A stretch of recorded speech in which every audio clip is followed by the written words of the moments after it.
Bonjour à tous, avec l'aide de Dieu, la Yom Yom du 3e jour du mois de Tevet, 8e jour de Hanouka. Un Mazal Tov à ma mère, que Dieu lui donne une longue vie avec une excellente santé et beaucoup de satisfaction des enfants et des petits-enfants. Le Rabbi nous dit dans la Yom Yom tout d'abord qu'il faut étudier le Chumash du jour, le Tilim du jour et le Tanya du jour. Puis, le Rabbi nous ramène deux corrections du Rabbi Rachab, 5e Rabbi de Chabad, sur les Ma'amarim, les discours chassidiques du premier Rabbi de Chabad, Admor Hazaken, dans le livre qui s'appelle Torah Or. La première note est la suivante. Dans le Dibur HaMatri, dans le discours chassidique qui commence avec les mots Tanura Baran Mitzvat Ner Chanukah. Là-bas, il parle d'une histoire qui est dans le Talmud. L'histoire, c'est celle de Elisha, un grand érudit en Torah, qui a mal tourné, qui s'est appelé Acher, donc qui est devenu quelqu'un d'autre.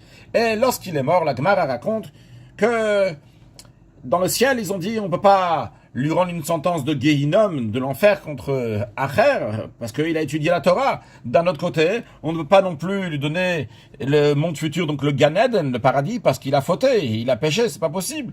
Alors, Rabbi Meir, qui était l'élève de Acher, qui se trouvait dans ce monde-là, eh bien, pour résoudre le dilemme, il a dit Mutav de l'Edaine veletele alma deati. Il vaut mieux que le tribunal céleste va le punir donc dans le Gehinom à l'enfer, pour que plus tard, tôt ou tard, il va pouvoir rentrer dans le monde futur, aller dans le Gan Eden, dans le paradis.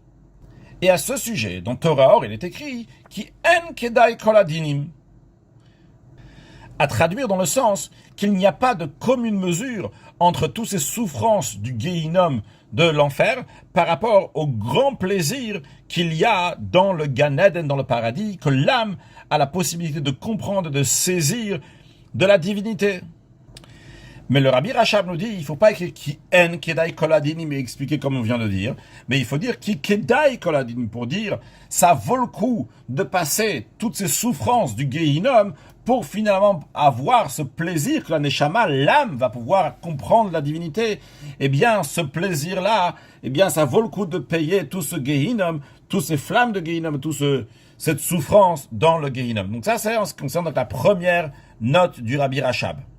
Deuxième note, deuxième correction du Rabbi Rachab. Dans un autre Mahamar, dans un autre discours chassidique, donc une explication sur le Dibur HaMatri, Roni Vesimchi, donc dans le paragraphe qui commence Ve'atan Navo, là-bas il parle du grand dévoilement divin qu'il y aura dans le Melech Mashiach, dans le roi Mashiach. Il ramène le verset qui dit que Yaskilav dit Yarom Venasa Vegava Meod, que le Mashiach sera un très très haut niveau. Il explique comment que ça représente ce niveau sur le plan spirituel. Alors juste à savoir qu'au-delà des mondes spirituels, il y a un niveau qui s'appelle Keter dans la Kabbale. Keter qui veut dire la couronne. Dans cette Keter, dans cette couronne, même il y a deux niveaux. Il y a la partie extérieure qui s'appelle Arich Anpin. Et il y a la partie intérieure qui s'appelle Atik Yomin. Ou si on veut en résumer, Arich et Atik. Arich la partie extérieure et Atik la partie intérieure de Keter. Et là-bas, il dit que le Mashiach va être un si haut niveau, c'est-à-dire de Plimiut Atik. Et il explique c'est quoi ce Plimiut Atik. Le Plimiut Atik, c'est la profondeur de la profondeur. Vu que Atik, c'est déjà la profondeur de Keter. Donc ici, c'est Plimiut Atik. Et il dit que Plimiut Atik, c'est quoi? Ça exprime la Plimiut Arich Anpin. La partie intérieure de Arich Anpin. Eh bien, sur cela, le Rabbi Rachab dit non, c'est pas Plimiut Arich Anpin, parce que la profondeur de Atik n'est pas la profondeur de Arich Anpin.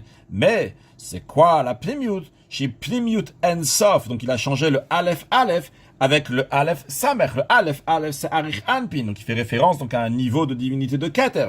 Mais il dit non, la profondeur de Atik, c'est quoi? C'est Plimiut Ensof. C'est le niveau intérieur de Ensof de l'infini. Et là-bas va être donc le niveau de Mashiach, que Dieu fasse que très prochainement on va avoir le Gilouï de Plimiut Atik, le dévoilement de ce niveau intérieur de Atik, plus haut niveau là de Ensof, de la lumière infinie de Dieu, de Ensof même lui-même, qui va se dévoiler très prochainement lorsque Mashiach va venir.